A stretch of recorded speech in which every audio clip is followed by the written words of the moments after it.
താലൂക്കിലെ നെല്ലിക്കുഴി പഞ്ചായത്തിലെ ഇരമല്ലൂർ വില്ലേജിലെ ഭൂമിയുടെ ന്യായവില സംബന്ധിച്ച പരാതികൾക്ക് പരിഹാരം. ഭൂമിയുടെ ന്യായവില പുനർനിർണയിച്ച് പ്രസിദ്ധീകരിക്കാൻ തീരുമാനമായി.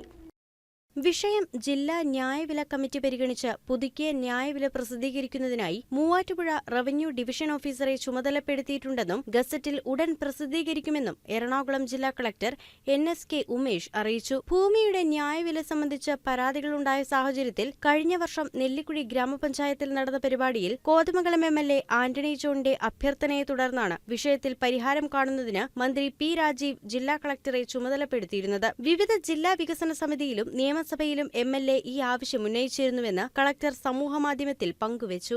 എടുത്തുകൊണ്ടിരിക്കുന്ന നടപടികൾ അത് വളരെ വേഗത്തിൽ പൂർത്തീകരിച്ച് കോതമംഗലം മണ്ഡലത്തിലെ ഇലമല്ലൂർ വില്ലേജിലെ ഭൂമിയുടെ ഉയർന്ന ഫെയർ വാല്യൂ അത് അടിയന്തരമായി പുനർനിർണയിക്കണമെന്ന് കൂടി ഈ സബ്മിഷന്റെ ഭാഗമായി ഞാൻ ആവശ്യപ്പെടുകയാണ് സർ. കോതമംഗലം താലൂക്കിലെ ഇരമല്ലൂർ വില്ലേജിലെ ഭൂമിയുടെ ന്യായവില നിർണയിച്ചിട്ടുള്ളത് അശാസ്ത്രീയമെന്ന് ചൂണ്ടിക്കാട്ടി ബഹു അംഗം ഉന്നയിച്ചിരിക്കുന്ന വിഷയം തികച്ചും ന്യായമാണ് സർ. സർക്കാർ ഉത്തരവിലെ മാർഗനിർദ്ദേശങ്ങൾക്ക് അനുസൃതമായി അടിയന്തര പ്രാധാന്യത്തോടെ ഈ വിഷയത്തിൽ എറണാകുളം ജില്ലാ കളക്ടർ നടപടി സ്വീകരിച്ചു വരുന്നതും 5 വർഷത്തിലൊരിക്കൽ ഫെയർ വാല്യൂ പുതുക്കി നിശ്ചയിക്കാനുള്ള റവന്യൂ ഡിവിഷണൽ ഓഫീസറുടെ അധികാരം വിനിയോഗിച്ച് 2 ആഴ്ചയ്ക്കുള്ളിൽ ഫെയർ വാല്യൂ പുതുക്കി നിശ്ചയിക്കാനുള്ള നടപടിയുമായി മുന്നോട്ട് പോകുന്നതാണ് sir. News desk KCV news.